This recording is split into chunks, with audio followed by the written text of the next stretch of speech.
Either way, what matters most is that readers care deeply about your characters, both individually and as a romantic pairing. In stories that have high-stake action and complex plots, this emotional connection is really key. If readers don't care about your characters and their relationships, then they're not going to be invested in their survival or happiness. Welcome to the Fiction Writing Made Easy podcast. My name is Savannah Gilbo, and I'm here to help you write a story that works. I want to prove to you that writing a novel doesn't have to be overwhelming. So each week, I'll bring you a brand new episode with simple, actionable, and step-by-step strategies that you can implement in your writing right away. So whether you're brand new to writing or more of a seasoned author looking to improve your craft, this podcast is for you. So pick up a pen and let's get started. In today's episode, we're going to take a deep dive into the Romantasy genre, and I'm going to talk through what it means to write a Romantasy novel that works. I'm going to cover the key differences between romantic fantasy and fantasy romance, both of which exist on the Romantasy genre spectrum. And we're going to talk through some actionable strategies for world building, character development, and plot construction that will help you craft a Romantasy story that readers can't put down. So whether you're hoping to write the next Fourth Wing or create more of an intimate fantasy romance like Radiance by Grace Draven, this episode will give you all the tools to navigate this complex but rewarding genre. Now, a little warning, this is a jam-packed episode, so you will want to take notes. To make it super easy for you, I created a cheat sheet that recaps the key points of this episode, and you can download that by going to savannahgilbo.com/romantasy. So one more time, you can download the cheat sheet that goes along with this episode at savannahgilbo.com/romantasy. So let's dive in, starting with a definition, shall we? What is Romantasy? Romantasy is a term used to describe stories that combine romance and fantasy. They're stories that make use of magical elements, take place in imagined fantasy worlds, have various degrees of danger and life or death stakes, and most importantly, feature a prominent romantic relationship. As readers, this definition makes sense, right? But many aspiring authors that I've met and talked to struggle to write Romantasy well, and they often end up with either weak world building or underdeveloped relationships or plots that just don't work. And usually these writers come to me with questions like, should the plot points in a Romantasy focus more on the romance or fantasy elements? Or does a Romantasy story need a happily ever after ending or not? And if the story starts to focus on the romantic relationship, then when does it stop being a subplot and become more of a core piece of the story? And we're going to talk through all of this today, but essentially when writers ask me these questions, my answer is always, it depends on what kind of Romantasy you're writing. So let me explain what I mean by that. You might have heard me talk about this in a previous episode, but essentially there are 5 different ways that we can talk about the genre of any given story. So for example, about any book, we can ask, is it literary, upmarket, or commercial fiction? We can talk about when the story takes place, so is it historical or contemporary? We can talk about genre based on how old the target reader is, so is it middle grade, young adult, new adult, or adult fiction? We can talk about it in terms of setting or the reality that the story takes place in. So is it set in a fantasy world, a sci-fi world, in our own modern day world? Like, where does it take place? And then lastly, we can talk about genre in terms of the content genre of the story. So is it an action story with life or death stakes, or a romance novel with a happily ever after ending, or a thriller where we're up against a ticking clock, things like that. So as an example, to explain what I mean, I want you to consider Fourth Wing by Rebecca Yarros. Depending on where you look, you're going to see this book described as romantasy, epic fantasy, fantasy romance, or even just new adult or adult fantasy. Each of those labels speaks to something different, and they're all technically correct. As readers, we can get the gist of what this story is about, right? It's a book that will contain elements of fantasy and romance, and we know who it's for. It's for new adult or adult readers. But here's where things get really tricky. If we take another book like Radiance by Grace Draven, which is marketed using similar terms, fantasy romance, romantasy, adult fantasy, etc., but offers a slightly different reading experience from Fourth Wing, it starts to get a little confusing. The plot and stakes in Fourth Wing feel bigger and more dangerous, while Radiance feels more intimate and focused on the romantic relationship. Yet both are described using the same terms. To make matters even more complicated, you could say the same thing about The Name of the Wind by Patrick Rothfuss, which includes many of these same elements but isn't marketed as Romantasy. So yes, there's a romantic relationship between Kvothe and Denna, but there's no happily ever after, or at least not yet, because the series isn't complete. And this is where a lot of the confusion comes from, right? All 3 books take place in an imaginary world. All 3 feature romantic relationships. All 3 see the protagonist in dangerous situations, and all 3 deal with larger societal and/or plot issues. So what gives? What makes stories like Fourth Wing and Radiance romantasy, while books like The Name of the Wind are just fantasy with a romantic subplot? And why is the reading experience so similar yet different between books like these? Well, that is exactly what we're going to talk through in the rest of this episode, and the key thing it breaks down to is this. Romantasy stories exist on a spectrum. On one end of the spectrum, you have fantasy romance, and on the other end of the spectrum, you have romantic fantasy. So let's break down the differences between fantasy romance and romantic fantasy, and then we'll talk about how this all plays into the overarching genre of romantasy. We'll start with fantasy romance. Fantasy romance is a subgenre of romance. So these are stories that are essentially romance novels set in fantasy worlds that follow the standard romance beats and have happily ever after, or at least happily for now endings like contemporary romance novels do. This means the romantic relationship is the focus of the plot, and if you take that romance away, the story doesn't work. Thematically, books in the fantasy romance subgenre demonstrate the power of love, or what it means to find and accept love, because that's what these stories are about. So books like Radiance by Grace Draven and The Winter King by C.L. Wilson would sit in this subcategory. Now, romantic fantasy, on the other hand, is a subgenre of fantasy. So these are stories that include a bigger external conflict, usually with life or death stakes, and feature prominent romantic subplots. So in other words, although the romantic relationship is important, it's not the core of the story. If you took out the romance, the overarching plot would still make sense to readers, and the story would still work. It might not be as entertaining, but it would still work if you took that romance out. Typically, stories in the romantic fantasy subgenre follow the key scenes and conventions of the action genre, and they do not require the main couple to have a happily ever after ending. Thematically, books in the romantic fantasy subgenre demonstrate what it takes to survive and thrive, and they spotlight how the romantic relationship factors into the protagonist's ability to survive and thrive. Books like Fourth Wing by Rebecca Yarros and A Court of Thorns and Roses by Sarah J. Maas would sit in this subcategory. Now, this doesn't mean that any fantasy novel with a romantic subplot is considered romantic fantasy. Publishers do distinguish romantasy as something different than a fantasy novel with a romantic subplot, and this means you must do the same. So, for example, in The Name of the Wind by Patrick Rothfuss, the love story between Kvothe and Denna serves to enhance and/or complicate the overall plot. Their romance is woven into the plot without making romance the ultimate goal of the story. Now, as you can imagine, if you're writing romantasy, it's important to know where your book sits on this romantasy genre spectrum in order to write a story that works and satisfies readers. But sometimes that's easier said than done because fantasy romance and romantic fantasy seem to be separated by a pretty thin line. So I want to walk you through 5 steps to take if you know you want to write a romantasy novel and you're still kind of trying to determine where your story fits on that spectrum. So let's dig into step 1. If you're writing romantasy, the first thing you'll need to do is determine your story's content genre. The biggest difference between fantasy romance and romantic fantasy lies in how authors mix and prioritize their content genres. If you've never heard this term content genre before, I will link to an episode where I talk about this in a lot more detail. But essentially, content genres tell us writers what kind of content we need to include in order to deliver on readers' expectations. So things like what kind of plot events need to happen, what kind of character roles need to be filled, what kind of conflict the characters will face, what's at stake, or what the characters stand to lose or gain, and so much more.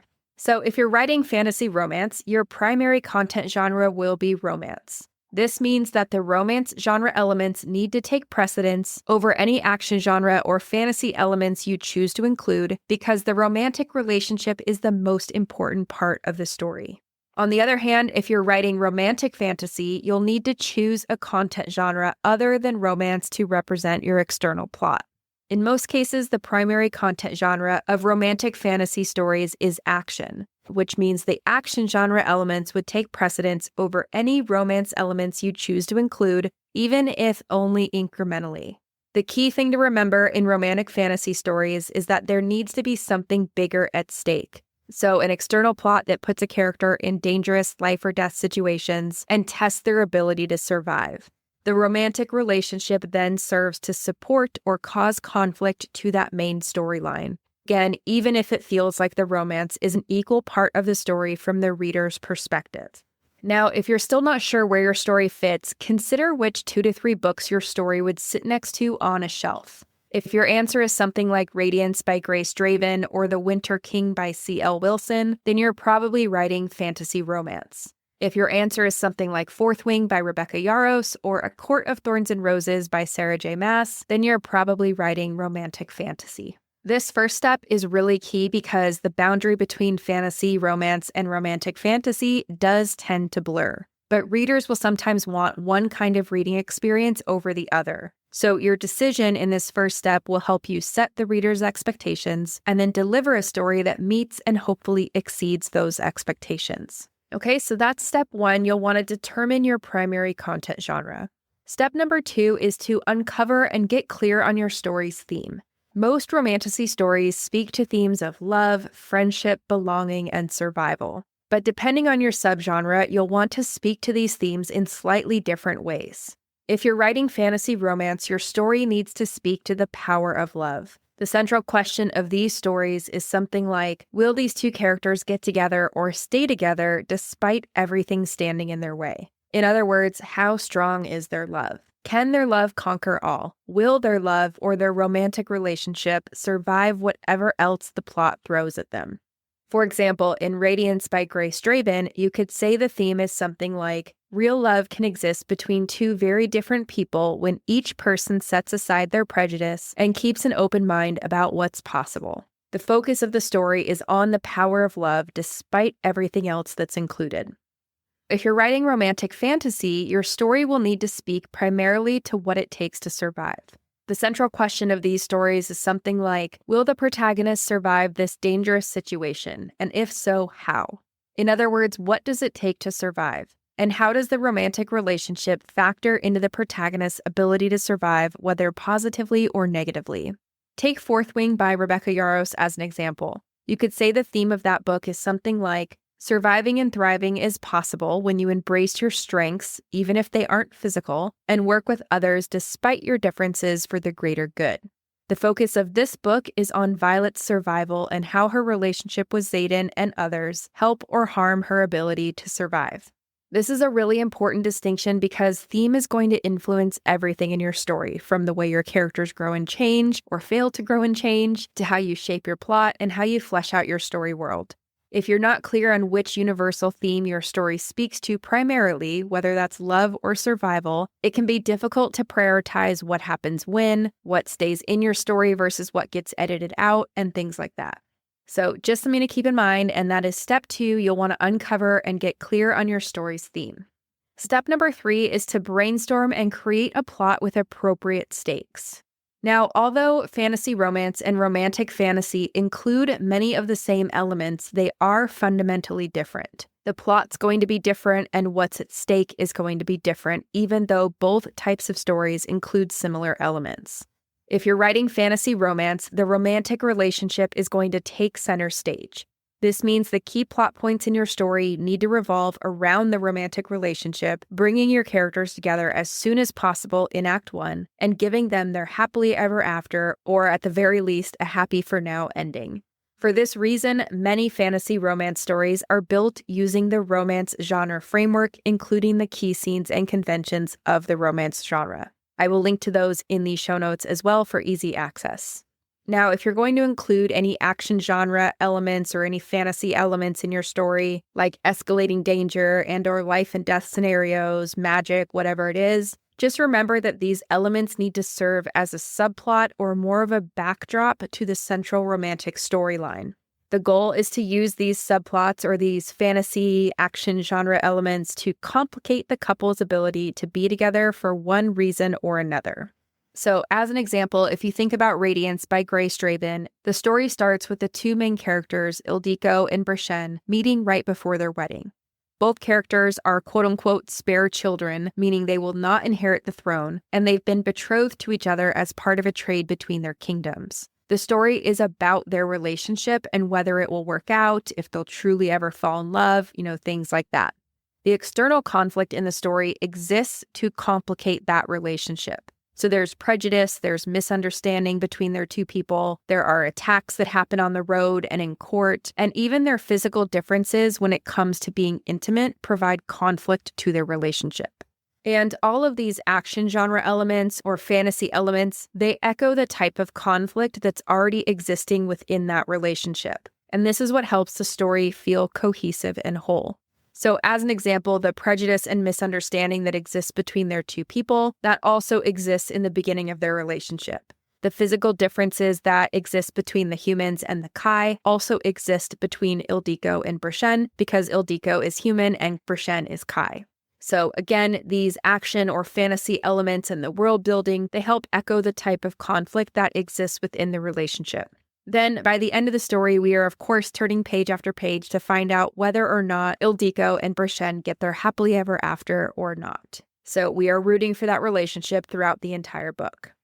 Now, if you're writing romantic fantasy, like I said earlier, there needs to be more at stake than just the relationship. This means that although the romantic relationship is going to play a very significant role in the story, the plot needs to include and be centered around a bigger external conflict, usually one with life or death stakes. It's for this reason that many romantic fantasy stories are built using the action genre framework that culminates with a dangerous life or death confrontation with the antagonist and includes very specific key scenes and conventions. Again, I will link to some articles that cover those key scenes and conventions of the action genre in the show notes. Now, in this scenario, the romantic relationship is going to be the subplot, even if it feels like it carries equal weight in the story. This means your key plot points need to be built around that bigger external conflict, and they may or may not feature significant romantic developments depending on the story you're telling and whether the romance develops over one book or multiple books. Either way, the goal is to use the romantic relationship as a way to complicate or support the central conflict, not the other way around. As an example of a story like this, I'd like you to consider Fourth Wing by Rebecca Yarros, and how in the beginning of the story, Violet's on her way to join the Riders' Quadrant, and we don't know whether or not she'll survive. Not just survive crossing parapet, but also once she gets into the Riders' Quadrant, if she makes it in. We're initially led to believe that Xaden wants to kill Violet, but as the story progresses, they grow closer, develop feelings, and fall in love. And Violet's relationship with Xaden both puts her in danger by making her a target of people like General Melgren, who accuses her of siding with the rebels and things like that. And it also helps her survive by teaching her key skills, Xaden believing in her despite her physical ability and her family name, by sharing knowledge and things like that. By the end of the book, we are definitely rooting for Xaden and Violet to get their happily ever after ending, but we're also concerned with Violet's survival, especially in the story's climax. So if Violet doesn't survive the story's climax, then we know there's no shot at getting that happily ever after, right? So again, similar elements, but different reading experiences. Hopefully these examples are helpful. And that is step number 3. You'll want to brainstorm and create a plot with appropriate stakes. Now, step number 4 is to develop the relationship between the characters. And whether you're writing fantasy romance or romantic fantasy, the romantic relationship between your characters is critical to your story's success. You'll want to start by fully developing each character individually before bringing them together. So for each character, you can ask yourself things like, how does this character feel about love and relationships? Do they want love or a relationship? And if so, why? Do they avoid or fear love and relationships? If so, why? Do they feel they're deserving or undeserving of love or an intimate relationship? And if so, why? And then how do these beliefs change by the end of the story? If you haven't done the work to develop your character's backstory already, then I will link to a blog post and podcast episode in the show notes that will help you uncover where each character's beliefs and inner obstacles around love and relationships came from. So that'll be linked in the show notes if you need help doing this. Now, if you're writing fantasy romance, your story will show how characters grow and change in their beliefs about love. Since these are romance stories first, the romantic relationship needs to be the primary catalyst for that internal conflict and growth. The action and fantasy elements can definitely contribute to the character development, but that romantic relationship needs to be the primary catalyst for that change. If you're writing romantic fantasy, on the other hand, your story will demonstrate how love helps change your protagonist and how that change either helps or harms their survival. And what this means is that both the external conflict and the romantic relationship should drive your character's growth and change. And it's this dual catalyst for growth and change that distinguishes romantasy, particularly romantic fantasy, from a standard fantasy novel with a romantic subplot. Okay, I'm going to say that one more time because it's really important. It's this dual catalyst for growth that distinguishes romantasy novels, particularly romantic fantasy novels, from standard fantasy books with romantic subplots. So in a regular fantasy story like The Name of the Wind by Patrick Rothfuss, Kvothe's relationship with Denna isn't the primary driver of his growth. His education, his experiences, and his confrontations with the external conflicts and sources of antagonism play a much larger role, challenging him and encouraging him to grow and change. Okay, so that's an example of a regular fantasy novel that includes a romantic subplot. But in true romantasy novels, whether that's fantasy romance or romantic fantasy, the love interest or that romantic subplot must significantly contribute to or cause the protagonist's transformation. Now, back to romantic fantasy. When it comes to the relationship in your romantic fantasy novel, remember that readers aren't necessarily expecting or guaranteed a happily ever after ending, especially in a book series. Your story might feature more of a slow burn romance that develops gradually over books, or it might even feature a protagonist who has multiple romantic partners across a book series. So think of someone like Aelin in Throne of Glass or Tori in Zodiac Academy, right? Both characters have multiple romantic partners across the series, and they eventually get their happily ever after.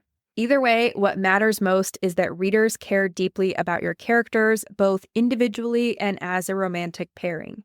In stories that have high-stake action and complex plots, this emotional connection is really key. If readers don't care about your characters and their relationships, then they're not going to be invested in their survival or happiness. So this step is really important. You'll need to develop the relationship between your characters, of course, starting with their individual development and then their relationships development once you bring them together. All right, moving on to step 5. Step 5 is to build a story world that supports your story's plot and character growth. Depending on where your story fits on the romantasy genre spectrum, readers will have slightly different expectations for your world building. Obviously, you will need to do some world building either way because we are talking about romantasy after all, right? But how much world building you do is up to you and up to what you think readers might expect from your subgenre. So here are some things to keep in mind. If you're writing fantasy romance, consider how the story world impacts the central romantic relationship. Think about things like any societal rules that relate to marriage or courtship that could either get your couple stuck together or create obstacles for them being together. You could also think about things like the physical needs or powers of one character that could pose a threat to the other if they're not controlled and they're in a romantic relationship, things like that. If you think about Radiance by Grace Draven as an example, Brienne and Ildiko are betrothed as a way to bring their two kingdoms peace. So they are forced together through this marriage, and Ildiko must travel to Brienne's kingdom, where she's going to be one of only a handful of humans to live out the rest of her life. Once she gets there, the setting or the world building both harms and helps the romantic relationship develop. So, for example, because Ildiko is one of only a few humans in the Kai kingdom, Brienne becomes a familiar and safe presence to her, which helps the relationship blossom. But on the other hand, because he's Kai, he's physically stronger and more powerful than her, so once they are together and they are intimate with each other, that poses a problem as well. So think about creative ways you can use your setting or your world building to both help and harm the relationship. Now, if you're writing romantic fantasy, readers will expect more of an emphasis on world building and fantastic elements than they might from a fantasy romance book. And where I suggest you focus is creating a story world that's ripe for life or death conflicts and that puts your protagonist in dangerous situations while also developing a place where the romantic relationship can thrive and or be challenged. So as an example of this, think about Fourth Wing by Rebecca Yarros. The characters are literally at a war college preparing to go to war when they reach a certain point in their training. They learn how to wield dangerous signets, fight each other in physical combat, and ride on the back of powerful dragons that could kill you without blinking. The world is ripe for dangerous situations and life or death conflicts, and this is just a part of what helps bring Xaden and Violet together, as well as what initially keeps them apart. All right, so that is step number 5. You'll want to build a story world that helps you develop your plot and your characters. Now, like I mentioned earlier, whether you're writing fantasy romance where love conquers all, or romantic fantasy where survival is the primary goal, understanding where your story sits on the romantasy spectrum is crucial for crafting a satisfying reader experience. So on that note, let me recap what we went over today. I'm going to share 5 key points, and then I'll wrap up the episode. Key point number 1 is that romantasy exists on a spectrum with fantasy romance on one side and romantic fantasy on the other, each offering distinct reading experiences despite containing similar ingredients. Remember that fantasy romance centers on the romantic relationships with fantasy elements to support and enhance that journey, and romantic fantasy focuses on the external conflict and survival, with romance adding depth to the character's growth. Key point number 2 is that the most important decision for romantasy writers is determining their primary content genre, either romance for fantasy romance or action for romantic fantasy. And whatever you choose is going to help you shape your plot structure, character development, and readers' expectations. Key point number 3 is that fantasy and romance explore themes centered on the power of love and relationships. But romantic fantasy primarily examines themes of survival and how romantic relationships help or hinder that survival. So really important difference there. Key point number 4 is that the plots in fantasy romance books revolve around the central relationship, with external conflicts serving as complications. On the other hand, romantic fantasy requires higher external stakes, usually life or death, with romance serving as a subplot that impacts the protagonist's journey. And finally, key point number 5 is that both subgenres require world building, but fantasy romance focuses on how the world impacts the relationships. So remember thinking things like social rules, arranged marriages, things like that, while romantic fantasy demands more comprehensive world building that creates dangerous situations and life or death conflicts. And as a bonus takeaway, I'll just reiterate that being clear on your subgenre is going to help you deliver that emotional experience that your readers are looking for. Remember that fantasy romance readers are primarily seeking that emotional journey and that guaranteed happily ever after, while romantic fantasy readers want high-stakes adventure with romantic elements that enhance the story.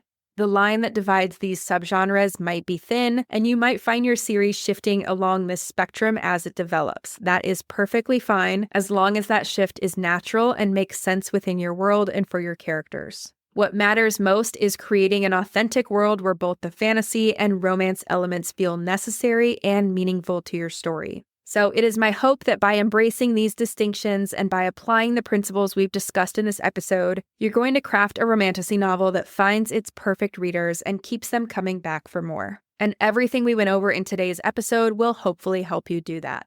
Don't forget to download the cheat sheet that goes along with today's episode. You can grab that over at savannahgilbo.com/romantasy, and we will also post that link in the show notes for easy access. So that's it for today's episode. As always, thank you so much for tuning in and for showing your support. If you want to check out any of the links I mentioned in this episode, you can find them in the show notes listed in the description of each episode inside your podcast player or at savannahgilbo.com/podcast.